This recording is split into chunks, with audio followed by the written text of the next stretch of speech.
Morning, Rockbridge Church. Good. Good to see you guys. Hey, if we haven't had the chance to meet, my name is Chris Kaplinger. I think we got a family picture here. You can switch to that slide real quick. This is me and my family, Meredith. We have two boys, Russell and Owen. He just turned 3, and Owen is 3 months old. So they're just a lot of fun. And you knew it was coming, right? I'm a dad. I'm contractually obligated to show you at least one picture of my kids. Sorry, I don't make the rules. But, hey, I want to take this opportunity also, if you'll humor me, to just say thank you, Rockbridge Church. You see, I get to walk alongside college students. That's literally my job. I am the campus staff for InterVarsity Christian Fellowship here in Lexington, so I work over at the Virginia Military Institute and at Washington and Lee University. And so from the very beginning of my time in ministry, you guys have been a big partner in that work. And so I just want to say thank you guys so much for your generosity, your support, your prayers, and allowing me to do what I do. So it's really special to be able to share with you guys this morning.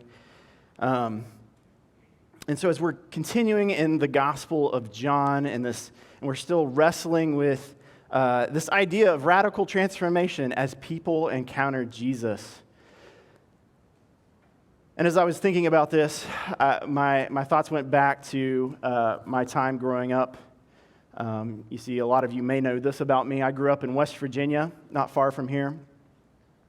I grew up going to a great little country church called New Hope, and as a kid, one of the things that I remembered was that in one of my Sunday school classrooms, there was this picture of Jesus that would hang on the wall. And you guys have probably all seen one just like it, right? Right, Jesus, right? Doing Jesus things. And for a long time, I kind of just took it for granted that Jesus had a beard and long flowing hair and blue eyes for some reason. I never figured that one out. But most importantly, he was strikingly handsome, liked to dress in white, and always kind of wore this expression, this stern but fair expression of like, I love you, but I know what you did. And so as I grew older, the Jesus that I actually encountered didn't look anything like that Jesus I kind of taken and kind of conjured up in my mind. In fact, he looked a lot different from that. And so there's these questions of like, how do we see Jesus? Do we see him clearly? Do we want to see Jesus clearly? But also, what do we do with that? What do we do with the Jesus that we encounter? And so those are the fundamental questions I want us to keep in the back of our minds as we read through John 9. And so I just want to read through it together, unpack it, and then there's a few things that I want to pull out for us that I think are really, really important as we think about how we see Jesus and how we can see him clearly and respond rightly to him. So if you've got your Bibles, go ahead and open them up to John chapter 9, verse 1. We're going to have it on the screens too, and follow along with me. So as he went along, he saw a man blind from birth. His disciples asked him, Rabbi, who sinned, this man or his parents, that he was born blind? So pause really quick right there. So what's happening? Jesus is walking along, and he happens upon this man who's blind, right? And not just blind, blind from birth. He's never seen. And so I think it's really important that we understand that in this time period and in this culture, being blind not only meant that you were severely disadvantaged in terms of your standard of living and your economic prospects, but in this deeply religious and pious culture, right? Like if for something that terrible to happen to you, you must have done something really, really, really bad to make God angry. And so in this society, he would have been kind of pushed to the sides, right? Like, because he's a sinner, we don't really want to, I don't know. And so as they're passing by, the disciples look at this guy, and that is their assumption, right? They say, Jesus, who messed up? Was it this guy or was it his parents? And how does Jesus respond? Neither. Trick question. This happened so that the works of God might be displayed in him. As long as it is day, we must do the works of him who sent me. Night is coming when no one can work. While I am in the world, I am the light of the world. So the disciples have kind of stumbled on this theological landmine here. The other week, Greg was talking to us about how Jesus is the light of the world, right? And so throughout the Gospel of John, he puts forward this metaphor of day versus night, good versus evil, and himself being the light that stepped into the world. And I think he's really trying to explain that part of his mission in the world is to illuminate, right? It's to bring clarity. It's to correct the misconceptions that they have about God. And he's there to reveal the person and the character of God. And so in this statement, I think Jesus is warning them that without himself, none of what they're saying is going to make sense. Right? And we've probably all asked some variation of that question, right? Like, Lord, why? Why is there pain in the world? Why do bad things happen to good people? Why is there evil in the world? Whose fault is it? Jesus is saying to them, no.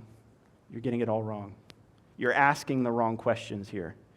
You're looking for meaning in a seemingly meaningless situation. And apart from me, it will never make sense. And he's saying, I'm the peace. I'm the peace that brings it all together. So what does Jesus do? After saying this, he spit on the ground, made some mud with the saliva, and put it on the man's eyes. Go, he told him, wash in the pool of Siloam, which means sent. So the man went and washed and came home seeing. So Jesus heals him, right? He gives him sight. We probably don't have time to get into how crazy that is, that this man who's never seen anything in his entire life can suddenly see. And there's all kinds of theories about why Jesus does it in the way that he does it. And to be honest, I don't know which one is right. But I do think it is important and it's significant that he deliberately does it in such a way that is both personal and requires obedience from this man. And yeah, it's strange. You're not the only one. But this guy listens. He listens to Jesus. But here's where things start to get really, really interesting. Because this man has been healed, and the people around him are looking at him like, isn't this the guy who was blind? I thought this guy he was always blind, right? It's not just me. And he's telling them, Jesus healed me. And eventually this gets back to the Pharisees. And so in verse 13, we pick back up. It says, they brought to the Pharisees the man who had been blind. Now on the day which Jesus had made the mud and opened the man's eyes was the Sabbath, kind of Jesus' MO. Therefore, the Pharisees also asked him how he had received his sight. He put mud on my eyes, the man replied, and I washed, and now I see. And some of the Pharisees said, this man is not from God. He does not keep the Sabbath. But others asked, how can a sinner perform such signs? So they were divided. So this guy's dragged in front of the Pharisees now. And they start asking him about what happened. And this is probably a whole other sermon. But I think it's interesting and it's important that we understand that God had given his people this commandment to keep the Sabbath and keep it holy. But over time, what's happened is the Pharisees have taken that commandment that was meant to be a gift and meant to be life-giving to his people, and they've reduced it to this set of rules and this sort of legalistic set of practices to the point where they're ready to condemn Jesus simply for healing a man. And so now they're struggling with what to do with Jesus. Because clearly he's doing good things, and things that could only really be done through God, but he's doing it in a way that flaunts their rules. Then they turned again to the blind man. What do you have to say about him? It was your eyes he opened. And the man replied, he's a prophet. They still did not believe that he had been born blind, or that he had been blind and had received his sight until they sent for the man's parents. So predictably, the Pharisees are like, yeah, right. Clearly this guy is in on whatever Jesus is trying to pull here. So they're dragging in this guy's parents now to just make sure he was actually blind. And they say, is this your son, they asked? Is this the one you say was born blind? How is it that he now can see? We know he's our son, the parents answered. And we know he was born blind. But how he can see now or who opened his eyes, we don't know. Ask him. He's of age. He can speak for himself. His parents said this because they were afraid of the Jewish leaders who had already decided that anyone who acknowledged that Jesus was the Messiah would be put out of the synagogue. That is why his parents said, he is of age. Ask him. So his parents are like, yeah, that's our son. Yes, he was blind. But for them, this whole Jesus thing, bad news, right? They don't want to get kicked out. They don't want to get excommunicated. So they kind of just toss it back to him. A second time, they summoned the man who had been blind. Give glory to God by telling the truth, they said. We know this man is a sinner. He replied, whether he's a sinner or not, I do not know. One thing I do know, I was blind, but now I see. Then they asked him, what did he do to you? How did he open your eyes? And he answered, I've told you already, and you didn't listen.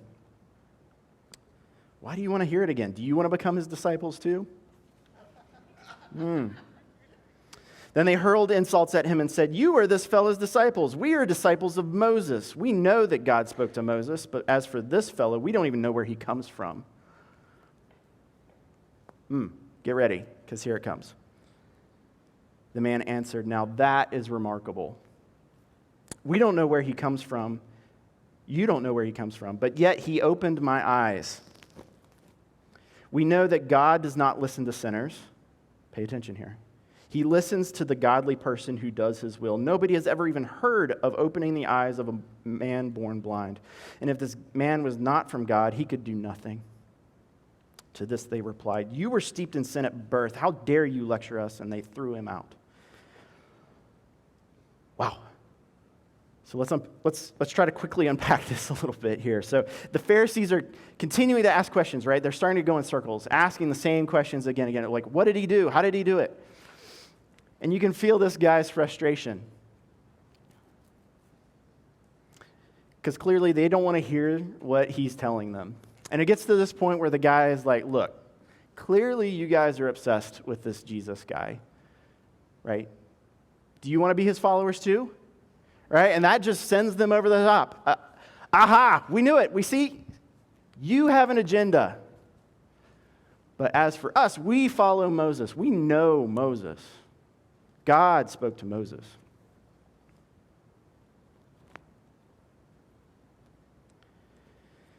And so this man is like, yeah, that doesn't make any sense, right? Because he knows better than anyone how they view God and how they view Moses for that matter, right? He has spent his entire life sitting on the margins of this society that says to him, God blesses those who obey him, and he curses those who disobey him. And clearly you have disobeyed him. Like, think about that for a second. From the moment he was born,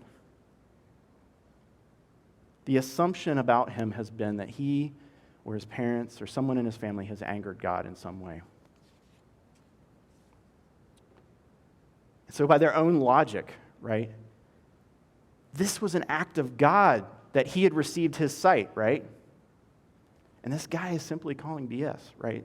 It doesn't make any sense what they're saying. And how did the Pharisees respond?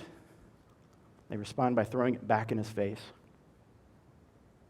You were steeped in sin from birth, aka you and your whole family are a bunch of sinners. How dare you, of all people, lecture us, and they throw him out. So I think it's worth pausing here for a second to look at how the various characters in this story are both seeing and responding to Jesus. First, you have the disciples. I think the disciples misunderstand Jesus. They see the man born blind and they look at Jesus and say, who messed up? Clearly, somebody messed up here. Because they fundamentally misunderstand God and his purposes. Right? They're immersed in this culture that says, if you obey God, you'll please him and he will bless you. If you disobey God, you're going to make him angry and he will curse you. And I kind of describe this as the cosmic ATM view of God, right? We put good things in, get good things out, bad things in, bad things out. This idea is so pervasive, it so easily creeps in to distort our view of God. Because if we're honest, we've probably all tried to play that same game with God, right? Just got to have enough faith. Maybe if I'm just good enough, God will do what I want. Maybe if I just pray hard enough. Now look, I'm not saying don't put your faith in God. I'm saying the opposite of that. But what I don't want us to do is to go in with the naive expectation that suddenly our dreams are going to come true, we're going to get what we want, our problems are going to melt away. In fact, I think to be a faithful Christian more often than not is to pick up suffering and hardship. But again, this lie is so seductive, right? Because it tells us here's the formula, here's how God works. We love that. It's so easy and it's so straightforward. And best of all, we get what we want.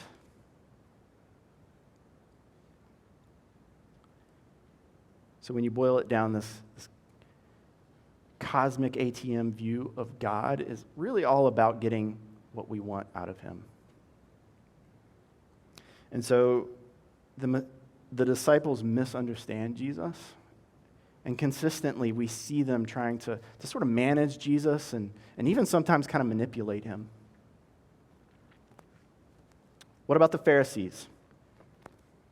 Well, the Pharisees disliked Jesus, and that might be a bit of an understatement. You see, they're also heavily invested in this ATM view of God and Jesus. Well, God, not Jesus. But they're far, far more cynical, right? To them, Jesus is a threat. He's undermining the system that they've built. And just as importantly, he's threatening their authority. And the Pharisees have become so invested in building this perfect system of rules and regulations, all designed to not anger God, that when God, in the form of Jesus, is literally standing right in front of them, they can't recognize him. Because Jesus is disruptive. He's getting in the way of their plans. And now I know none of us have ever been in that situation where our plans don't necessarily align with God's plans, right? But I want to caution us. It is extremely dangerous when we confuse our will for God's will. Right? And it's extremely dangerous when we can't discern the difference between the two. So in their pride and their anger, the hearts of the Pharisees are hardened. Jesus is now the enemy. Jesus needs to be destroyed. And really for them, God has become this blunt instrument to beat people into submission and conformity. The Pharisees dislike Jesus, so they're trying to discredit and destroy him. And let's not forget about the man's parents, the blind man's parents here. Rather than celebrating and giving thanks for what Jesus has done, they look at this whole thing and say, no thank you, don't want that. Jesus is just too risky. I think we live in a culture that is addicted to safety, right? We have waivers, releases, helmets, seatbelts, airbags, and I'm against none of those things. But when we try to bring those into our spiritual lives, right, safety can become an idol that prevents us from experiencing the fullness of Jesus. There's that famous C.S. Lewis quote in the Chronicles of Narnia about the lion Aslan. And spoiler, if you've never read the books, Aslan represents Jesus. Sorry. One of the characters asks about Aslan, and they say, "Is he safe?" And the reply is, "Safe? No, he's not safe. But he's good." Y'all, Jesus is not safe. But he is good. And because this man's parents respond in fear, they don't want anything to do with Jesus. They distance and disassociate themselves. But let's look at the end of this passage, because I want to talk about how this man who is blind but can see now, how he responds to Jesus. So picking up in verse 35, Jesus had heard that they had thrown him out, and when he found him, he said, "Do you believe in the Son of Man?" "Who is he, sir?" the man asked. "Tell me so that I may believe in him." And Jesus said, "You have now seen him. In fact, he's the one speaking with you." The man said, "Lord, I believe," and he worshiped him. I love this. The transformation that's happening in this man's life is not just beautiful, it is good. And it's not just the physical healing that he's experiencing, because this is a man who has literally spent his entire life in darkness, being reminded of his own brokenness, being told that he's the result of God's wrath. And now suddenly he's face to face with the God of the universe.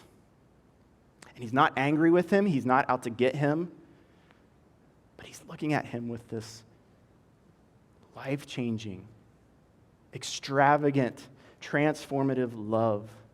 And he says, "I see you. You are not a mistake. I knew what I was doing with you. Do you believe?" Can we even begin to imagine the significance of this moment in the man's life, right? If that has been your story up to that point, what else could we do but worship?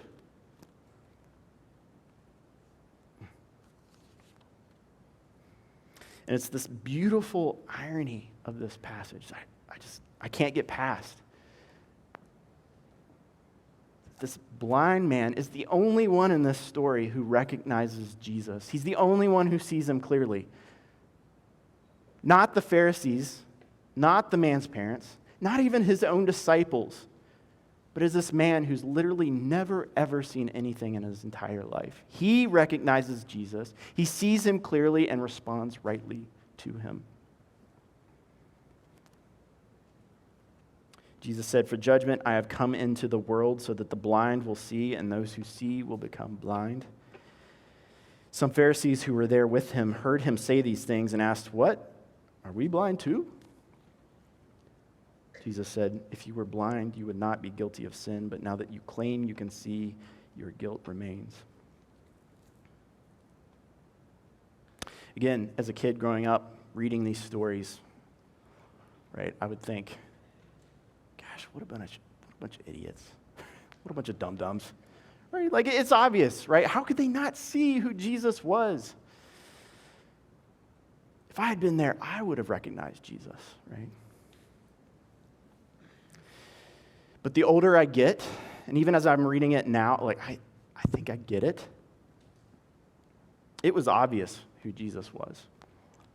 Literally no other way to explain what he's saying and what he's doing, other than the fact that he's the Son of God. The only question is, what were they going to do with the Jesus that they encountered?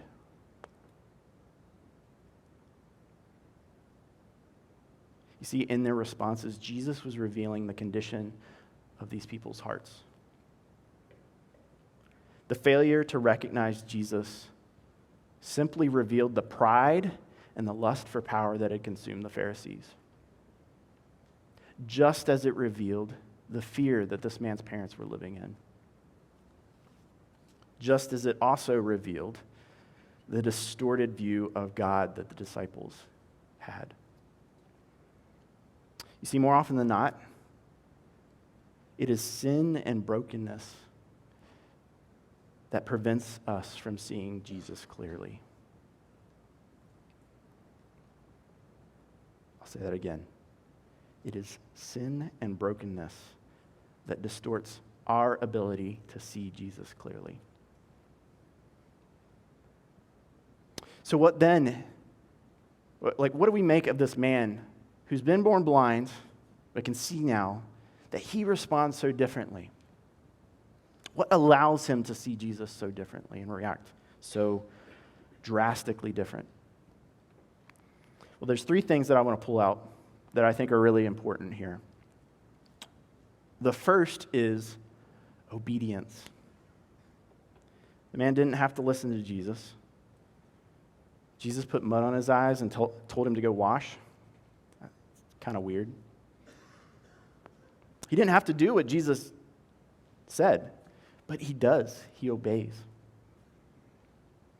The second thing is he responds with honesty. He not only tells people what Jesus did, he sticks to his guns, especially when he knows it's going to be costly for him. He knows he's going to get thrown out by the Pharisees. But just as importantly, I think he's being honest with himself. Right? He's never met Jesus before. He doesn't even quite know what to make of Jesus when he first encounters him. But he knows there's something different about him. The third thing is he responds with humility. Not only does he listen to Jesus and is truthful about Jesus, his posture towards Jesus is one of humility. Whereas the Pharisees respond out of pride, this man on the margins responds with humility, admitting he doesn't know who or what Jesus is.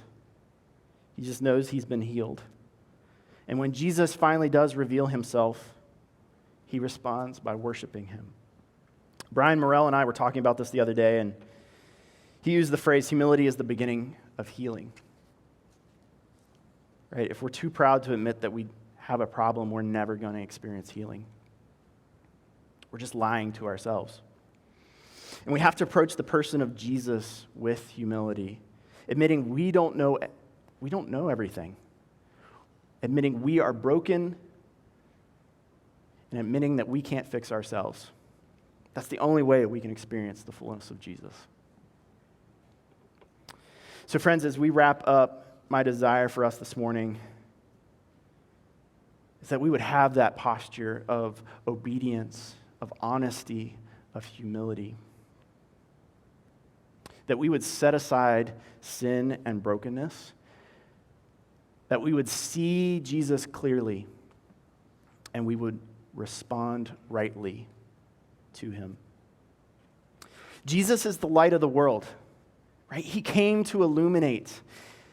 God took on human form and stepped into the earth so that we could know him. The God of the universe wants us to know him. He's not distant. He's not far off. He's pursuing us. So please don't settle for a cheap, knockoff, fake version of Jesus. Please don't play games with him.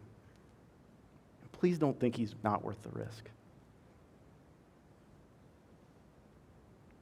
Don't miss out on knowing him fully. He only gets better the more you see of him. But here's my last point. It's not enough to simply see Jesus clearly. We have to respond rightly to him.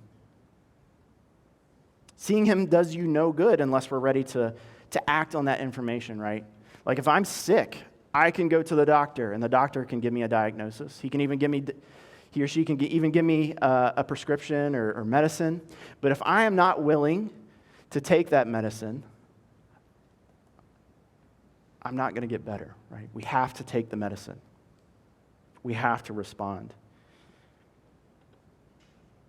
So if you're sitting there this morning and you're saying, yeah, I feel like this man who was born blind. I feel broken. I can't see. I don't even know what to believe anymore. Or even, I'm not sure that God really even wants anything to do with me.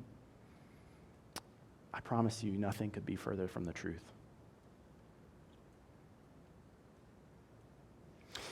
Or maybe you're sitting there this morning and God is convicting you. Yeah, I've been looking at God the same way as the disciples or the Pharisees or this man's parents. And maybe you're realizing that the Jesus you thought you saw doesn't look anything like the Jesus we're encountering in the Gospel of John. If that's you. I want to challenge you in honesty and in humility.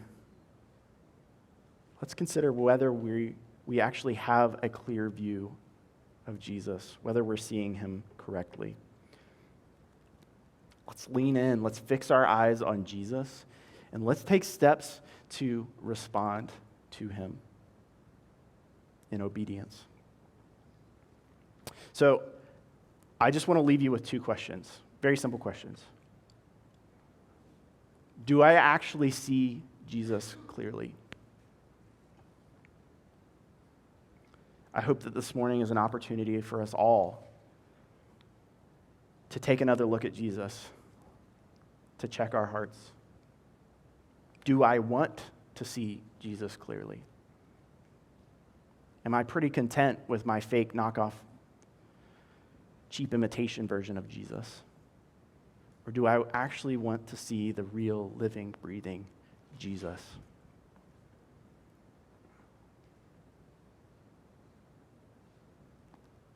Secondly, am I responding rightly to Jesus?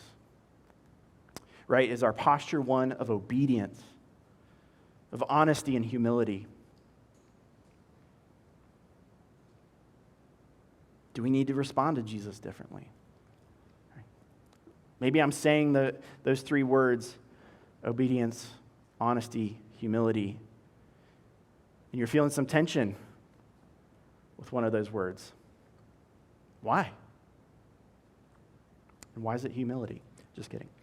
Do I need to respond differently to Jesus? What are the steps I need to take to respond to him? Got to take the medicine. Let's close in prayer.